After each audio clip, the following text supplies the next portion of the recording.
اللهم صل على محمد وآل محمد۔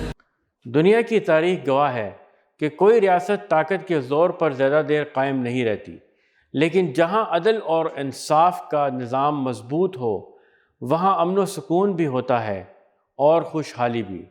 نبی کریم صلی اللہ علیہ وسلم نے مدینہ کی اسلامی ریاست میں جو عدل کا نظام قائم فرمایا وہ دراصل انسانیت کے لیے ایک دائمی منشور ہے۔ اس نظام کی پہلی بنیاد یہ تھی کہ قانون سب کے لیے برابر ہے، کسی قبیلے، خاندان یا طبقے کو رعایت نہیں۔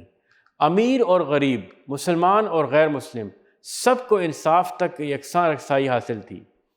رسول اللہ صلی اللہ علیہ وسلم نے فرمایا، پچھلی قومیں اس لیے ہلاک ہوئیں کہ وہ طاقتور کو چھوڑ دیتی تھیں اور کمزور کو سزا دیتی تھیں۔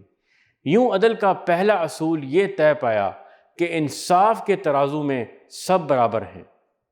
دوسری بنیاد یہ تھی کہ فیصلے دلیل اور شہادت پر ہوں گے، جذبات یا تعصب پر نہیں۔ قرآن نے واضح کیا، کسی قوم کی دشمنی تمہیں انصاف سے نہ روکے، انصاف کرو، یہی تقویٰ کے قریب ہے۔ اسی اصول پر نبی اکرم صلی اللہ علیہ وسلم کے فیصلے ہوتے۔ چنانچہ اگر غیر مسلم کے حق میں شہادت پوری ہوتی تو فیصلہ اسی کے حق میں صادر ہوتا۔ یہ اعلان تھا کہ انصاف صرف مسلم معاشرے کے لیے نہیں بلکہ پوری انسانیت کے لیے ہے۔ تیسری بنیاد یہ تھی کہ انصاف میں تاخیر کو بھی ظلم قرار دیا گیا۔ آپ صلی اللہ علیہ وسلم نے مزدور کی مزدوری اسی وقت ادا کرنے کا حکم دیا جب اس کا پسینہ خشک نہ ہوا ہو۔ گویا یہ نظام محض عدالتوں تک محدود نہ تھا بلکہ روزمرہ کی زندگی، بازار، گھروں اور اجتماعی معاملات میں عدل نافذ کیا گیا۔ چوتھی بنیاد حکمران کی جواب دہی تھی۔ اسلام میں حکمران بھی قانون سے بالا تر نہیں۔ رسول اللہ صلی اللہ علیہ وسلم خود اپنے اوپر مقدمات سننے کے لیے آمادہ ہوتے اور خلفائے راشدین نے بھی اسی روایت کو زندہ رکھا۔ حضرت علی رضی اللہ عنہ خلیفہ وقت ہونے کے باوجود قاضی کے سامنے عام مدعی کی طرح کھڑے ہوئے اور فیصلہ ان کے خلاف ہوا۔ یہ اس نظام کی شان ہے جو دنیا کے کسی اور دستور میں نظر نہیں آتی۔ پانچویں بنیاد اقلیتوں کے حقوق کا تحفظ تھا۔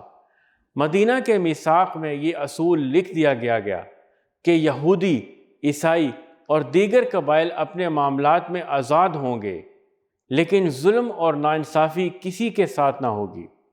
گویا عدل کا نظام مذہب کی سرحدوں سے بھی بلند تھا۔ چھٹی بنیاد یہ تھی کہ انصاف صرف انسانوں تک محدود نہیں رہا، جانوروں کے ساتھ بھی عدل قائم کیا گیا۔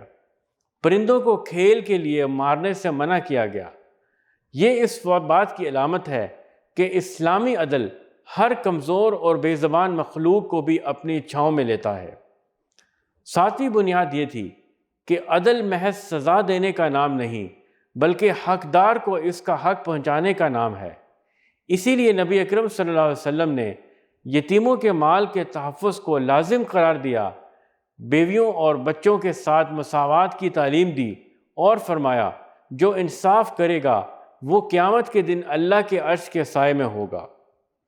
ناظرین، یہ ہے وہ عدل و انصاف کا نظام جس نے ایک منتشر معاشرے کو دنیا کی سب سے منظم امت بنا دیا، جہاں طاقتور قانون کے نیچے جھک گیا، جہاں غریب کو سہارا ملا، جہاں غیر مسلم بھی مطمئن رہے اور جہاں حکمران بھی عدالت کے کٹہرے میں کھڑا ہوا۔ اے اللہ، ہمیں اپنے نبی صلی اللہ علیہ وسلم کے قائم کردہ عدل کے نظام پر چلنے کی توفیق دے، ہمیں انصاف پسند بنا اور ہمیں ان لوگوں میں شامل فرما جو مظلوم کا سہارا بنتے ہیں اور ظالم کے مقابلے میں ڈٹ جاتے ہیں۔ آمین۔